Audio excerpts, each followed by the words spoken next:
Bonjour les amis, c'est Jérémy pour la chaîne Passion Carnat. On se retrouve aujourd'hui.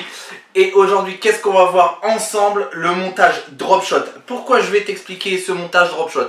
Parce que tu as pu le voir, ça y est, on est en automne. Et d'un coup sec, tu peux remarquer la chute des températures. Donc cette semaine, on attaque le montage donc sur Texan en drop shot. Alors j'aurai deux montages à t'expliquer. Exactement, le montage super simple au cas où si tu as peur de ne pas y arriver.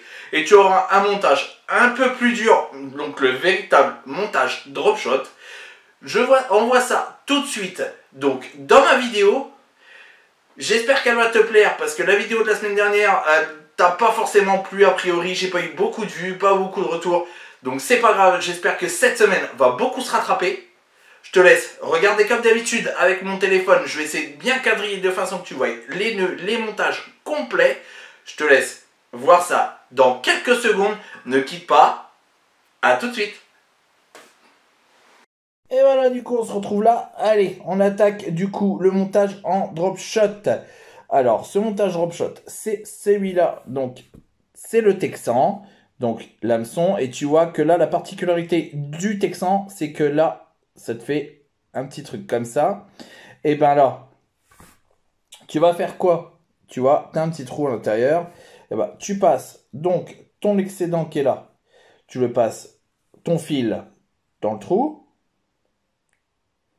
Tu passes ça dans le trou. Tu tires un petit peu. Donc tu vois, regarde, je vais te montrer. Donc tu tires pas mal. Et là, tu le repasses. Donc tu mouilles. Donc là, je le fais avec du fluorocarbone, hein, qu'on soit bien d'accord. Tu le repasses dans l'autre sens. Donc dans le petit trou, pareil, mais dans l'autre sens. Ce qui te fait faire que là, t'as pas mal. Alors, moi, ce que je te propose, c'est tirer déjà. Là, ça te fait une boucle de l'autre côté. Et là, tu prends pas mal de ta boucle. Mais il faut que ton excédent soit pas mal aussi. Parce que c'est ce qui va te servir pour ton drop shot. Pour le plan. Donc, une fois que tu as fait ça, ça te donne donc un petit fil. Alors, qu'on se mélange pas les pinceaux. Voilà. Là, tu remarqueras, donc, d'un côté, une fois que tu as passé dans un sens et dans l'autre sens, ça fait que ton hameçon, ben, il se balade. Il se balade. Donc, une fois que tu as fait ça, hop, tu as ta boucle, du coup. Ça te forme une boucle au bout. Et bah, tu fais ta boucle. Et avec l'excédent et le restant de fil, donc de ta canne, tu vas faire une boucle. Alors, je sais pas, je vais essayer de te le montrer. Hop, et là, tu fais une boucle. Donc, ta boucle, tu le passes dedans. Tu le passes dedans comme si tu allais faire un nœud. Et à la place de serrer, tu passes ton hameçon. Donc là, ce qu'il y a à savoir, c'est que j'ai pris du numéro 4. Hein. C'est du gros, c'est vraiment pour te montrer lors de la vidéo. Tu peux utiliser déjà du 2, c'est déjà énorme. Et là, tu passes ton hameçon donc dans la boucle que tu allais serrer. Alors, je ne sais pas si ça va être clair pour tout le monde. Voilà. Une fois que tu as fait ça, ben, hop, tu mouilles le tout. Tu prends donc l'excédent et le fil de ta canne complète. Et tu tires doucement dessus. Hop là. Alors là, je ne sais pas s'il est bien passé. Normalement, il est bon. Et là, on est bon. Hop. Et là, du coup, tu vois, l'hameçon, eh ben, il est dans l'autre sens. Alors, normalement, il faut qu'il soit l'hameçon vers le haut, qu'on soit bien d'accord. Et ben, ce que tu vas faire, c'est que tu vas remettre ton hameçon à l'endroit. Et là, tu repasses donc ton résidu de fil. Tu le remouilles et là, tu le repasses dans le trou de l'hameçon. Hop. Et là, hop, tac. Alors, attends. Hop. Et là, tu le tires. Tu le tires. Et là, hop. Et là, comme par magie, on est dans le bon sens. Alors, c'est un truc tout con, tu vois, mais c'est à savoir.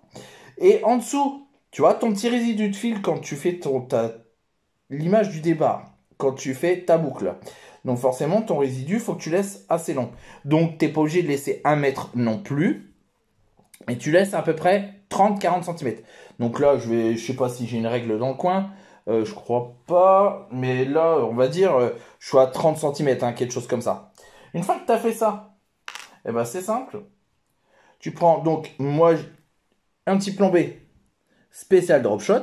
Pourquoi spécial drop shot? Parce que dedans, ça te fait un petit trou. Alors, je le prendrai en photo s'il faut, je te le mettrai à la fin. Et là, ça te fait un petit trou. Alors, tu passes ton fil, donc ton fil dans le trou du plomb.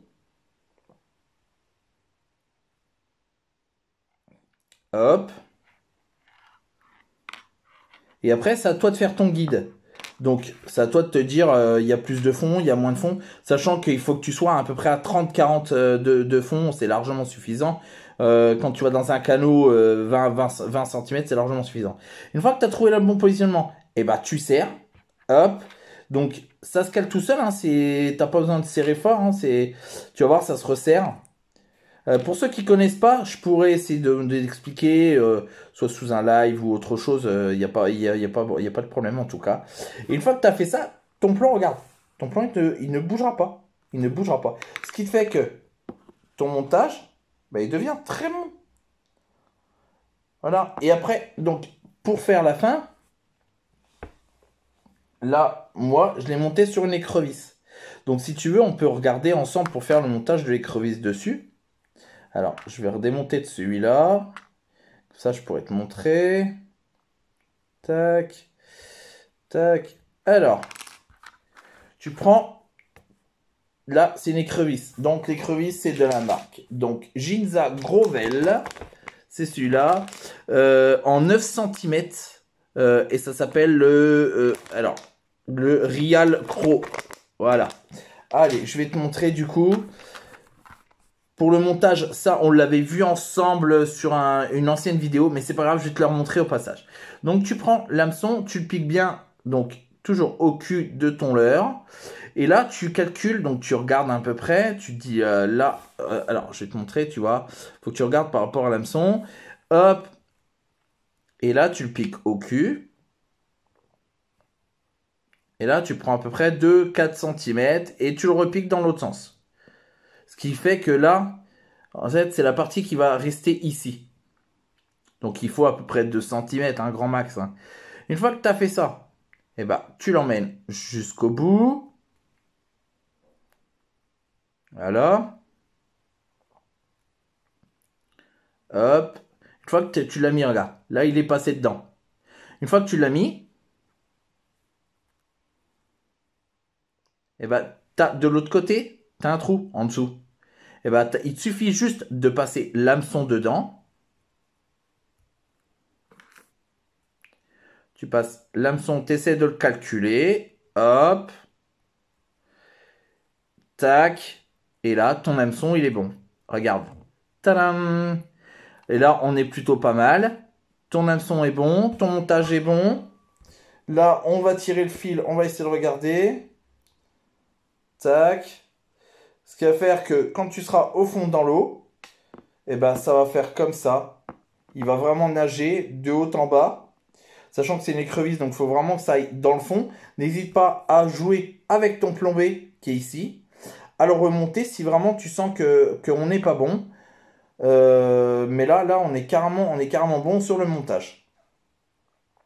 J'espère que ce petit tuto t'aura plu. Donc, avant de partir, donc, je peux t'en montrer un autre. Alors, attends, le petit embout, je l'ai remis où? Je l'ai remis ici. Donc, tu en as un deuxième. Où c'est que tu pourras trouver ça sur Wish. C'est un petit hameçon comme ça. Donc, c'est la même chose en fait qu'un drop shot, un Texan. Donc, sauf que la différence, c'est qu'il est déjà pré-monté. Donc ça, c'est pour les personnes qui n'arrivent pas à faire les nœuds, qui veulent pas s'embêter. Et ben là, tu passes ton fil là de ta canne, donc ton bout de fluoro, tu le serres. Et à la place, tu remets un autre fluoro, tu vas le mettre à 40 cm en dessous. Tu remettras ton plombé dessus. Si tu as besoin de connaître ce montage-là, n'hésite pas à me le mettre en commentaire pour que je te l'explique. Mais après, c'est hyper simple. Alors, sur les petits comme ça, tu peux mettre donc des petits finesses. Là, c'est des petits finesses que j'ai trouvé sur Wish, pareil. Alors, je suis désolé, mais après sur Wish, c'est pas mal aussi parce que des petits finesses comme ça, une fois que un brochet te le croque, c'est quasiment fini, je te dirais. Donc tu pourras t'en servir qu'une fois. Donc c'est pareil. Et là, ça fait que, tu vois, on est complètement dedans. Sinon, tu peux en trouver directement au magasin de pêche. Par contre, c'est pas très donné, les tout petits. Il faut compter bien 7-8 euros. Ça doit être les 6, je crois. Et voilà. Donc là, on est pas mal, tu vois. Ça te ferait comme ça à l'intérieur. Sur les gros, donc moi, j'ai mis des écrevisses. Après, tu peux mettre pas mal de choses. Ça, c'est toi qui vois. Après, je peux te montrer des exemples. On peut regarder ensemble. Attends, je vais te montrer. Je crois que j'en ai par là. J'en ai là, il me semble. Tu vois, tu as des écrevisses de ce style-là qui sont sympathiques aussi. C'est des petites écrevisses avec les petites écailles vraiment pas mal. Et j'en ai des autres qui doivent être par là. Non, ça, c'est les mêmes. Hop. J'en ai d'autres, des comme ça.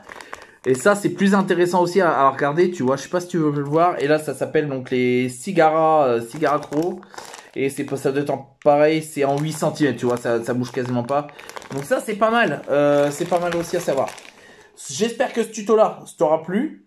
Je te laisse revenir donc sur la grande caméra. Et je te dis à tout de suite. Ne quitte pas. Et voilà les amis, ça y est, c'est la fin de la vidéo. J'espère que ce tuto-là t'aura vraiment plu, que t'en auras vraiment pris pas mal, parce que ça peut être vraiment intéressant de savoir ce tuto. Il peut être vraiment très intéressant, sachant que là on retourne dans des périodes où c'est vrai que ça va être beaucoup plus difficile à attraper un poisson. Donc tu sais très bien que là déjà là, tu as pu le remarquer, c'est un peu plus difficile, même si normalement à partir à peu près du 15 septembre, c'est là où c'est que le gros brochet sort, et ben tu peux remarquer qu'il y a vraiment des gros changements de température, des grosses cassures. Alors, normalement, je te dirais c'est bon pour le brochet, c'est bon pour le cendre. Mais là, le drop shot peut vraiment t'amener vraiment énormissime de chances. Donc, tu peux multiplier tes chances au moins par 4, par 5 pour avoir un poisson.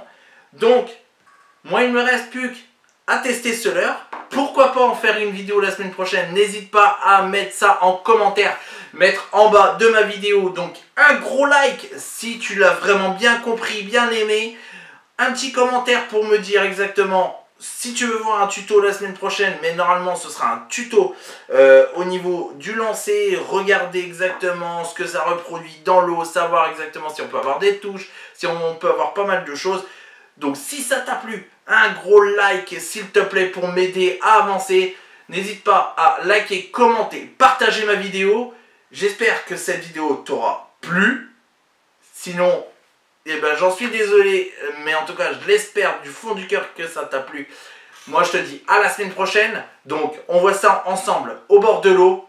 C'était Jérémy avec la chaîne Passion Carnat. N'hésite pas à savoir qu'ensemble, on est plus fort. Et moi, je te dis à la semaine prochaine, à lundi, midi et quart. Allez, bonne semaine à tous. Salut les amis, à lundi.